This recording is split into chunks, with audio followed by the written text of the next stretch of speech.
Hi, and welcome to BridgeKids. I am so glad you joined us today. We're going to be learning about training to win the prize, and our story comes from 1 Corinthians. The memory verse for the month comes from 1 Timothy 4:8. For physical training is of some value, but godliness has value for all things, holding promise for both the present life and the life to come. 1 Timothy 4:8. Our bottom line is keep practicing what matters most. We're going to make a plan and we keep putting it into practice. If you want to train to run a race like a 5K, you need some real commitment. Did you know that the Apostle Paul actually talked about running in the Bible? That's right, it's true.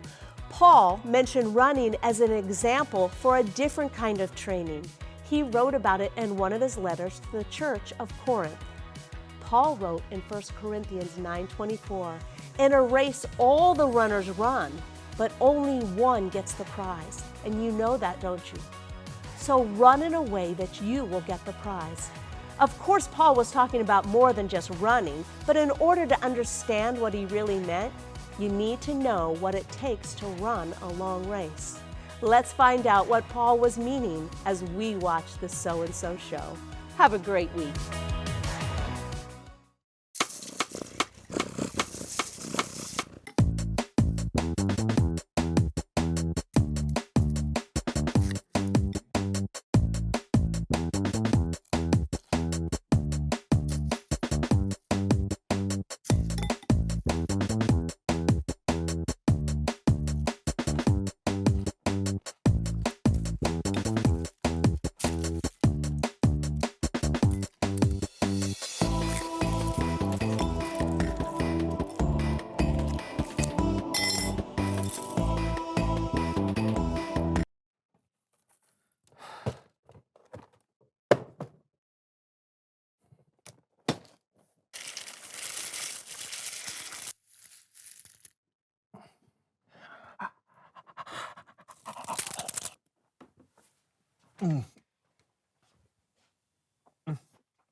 What are you doing, John?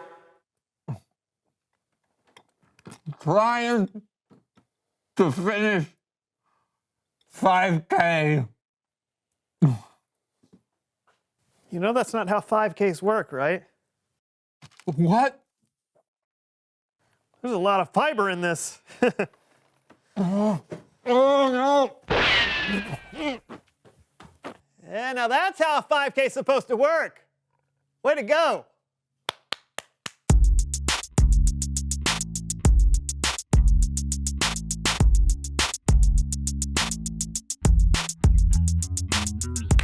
I'm John. I'm Brandon. Welcome to the So and So Show. Brandon and I have committed to run a 5K. Why? I'm not sure. Someone thought it was a good idea. Well, when you commit to running a race, you need to make a plan on how to get yourself ready and stick to that plan. I wanted to do one of those training apps that you can get on your phone. There's one called Couch to 5K that looks really good. But then John said... I said we couldn't do that. No app is going to prepare us for the ups and downs, the peaks and valleys, or the ebbs and flows of running a race. Have you ever actually run a race? No, but that's beside the point. Racing is like life.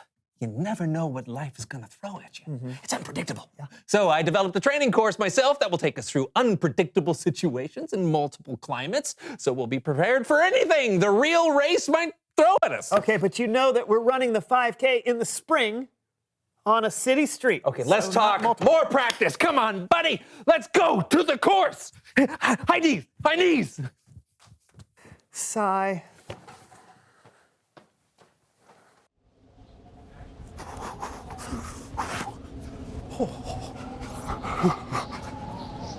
Okay, why are we doing this? There's no way we're going to be running in the snow, right? Because you have to be prepared, Brandon. When you commit to something, you have to be ready for any outcome. And we have had some late spring snowstorms. When? You know, in the spring of 1978. It is not going to snow, John. You can't predict the weather, Brandon. And switch. Oh. Okay. Oh, now we're in the desert? This'll never happen. What? We can make a wrong turn in a race and end up in the desert? Oh, flying cactus! Ah! Oh, and switch! Oh!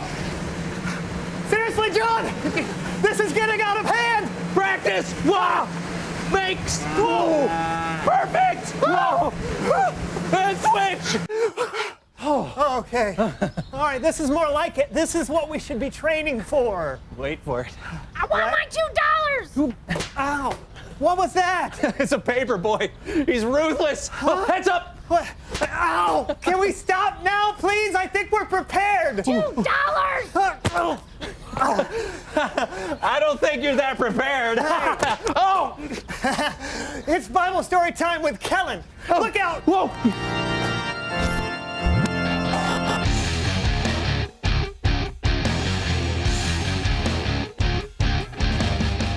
Hey guys, what's going on? Oh, we're training for a 5K. Yeah, we're practicing commitment. Duck. Well, that's what I'm talking about today. I mean, not running and dodging newspapers, but the commitment part. Well, great. Take it away, Kellen. This comes from the book of 1 Corinthians. Now, 1 Corinthians was a letter the Apostle Paul wrote to the Jesus followers in the city of Corinth. Paul wrote the letter to encourage people to stay committed to living the way Jesus would want them to live. This letter is like a speech a coach might give a team to really get them pumped up. It starts like this. In a race, all the runners run, but only one gets the prize. You know that, don't you? So run in a way that will get you the prize. Pretty inspiring stuff, but I think we could do it even better. Help me out, cheer squad. Hey, Jackie. Yeah, Dee Dee? Are you ready to commit? I was born ready. Who is ready to run this race? I am. Who is ready to run this race? That's me. When you are running, here's what we advise. You should run in a way that will get you the prize. Woo! Awesome. But just to be clear, I don't think Paul was telling us to go out and literally start running. Really? Really? Really. I think Paul was comparing our lives to a race. When you're in a race, you do the best you can, right? It takes commitment and practice. But when you're running with a goal in mind, the finish line, it's the same with your life. You should try to do the best in life. It'll take commitment and it'll take practice. But the goal should be to live your life like there's a prize at the end. Now, Paul gave us a hint in what that prize could be. He wrote, all who take part in the games train hard. They do it to get a crown that will not last, but we do it to get a crown that will last forever. Now, the people reading this letter in Paul's day would have known the kind of crown you could win in a race. It would be made of leaves or pine needles, and it wouldn't last very long. But Paul wrote that Jesus followers should be running for a crown that will last forever. Take it, cheer squad. Yo, Jackie! Yeah, Dee Dee? Do you want to win? Always! Winning a race gives you a crown, but it will not last for long. So run with Christ and you can't go wrong. Woo-hoo! Woo! That's great, cheer squad. Now that we know the kind of race we're training for, the question is, how do we train? How do you practice life? Well, you can start with these 4 words: hear, pray, talk, and live. Hear means we should practice hearing from God by reading the Bible or listening for His wisdom. Pray means we should practice talking to God, telling Him how great He is, and asking Him for help and forgiveness. Talk is practicing talking about God with others. It's asking questions when we don't understand something and sharing the good news with people who haven't heard about Jesus. And live means we practice living for God. We try and think about God before every choice we make and do things in a way that honor Him. That's how you train for the race of life. Let's hear one more from the cheer squad. Ooh, hey, Jackie. Yeah, Dee Dee. I'm ready to lace up my kicks and run this race. I hear you. Let's slay this thing. On your mark, get set, go. R-U-N-T-H-A-T race. Are you gonna run like you want first place? R-U-N-T-H-A-T race. Then practice like you mean it and you'll be an ace. R-U-N-T-H-A-T race. Remember 4 words that will help your case. R-U-N-T-H-A-T race. Hear, pray, talk, live. Now start today. Thanks, cheer squad. Woo! Yeah, that was great. Yeah, I think I'm ready to run the 5K now. I think I'm ready for anything now. $2. Oh, see? It's true. When we train, when we practice, it prepares us for things, well, we might not see coming. You just got to remember those 4 words. Hear, pray, talk, and live. That's great, Kellen. Hey, thanks. You bet. See you next time. Bye. You know, it just occurred to me, we should get one of those running apps you can get on your phone. It'd be way simpler. You ever hear of Catch the 5K? Reveal the question. How does practice help you? John? I practice soccer all the time, and now I can do this. Ooh. Nice. Thank you. What about you? When I practice playing an instrument, it helps me learn it so well that I can do it without even thinking about it, like this. Oh, yeah. Who doesn't love the beautiful tones of the mouth harp? Right? Yeah.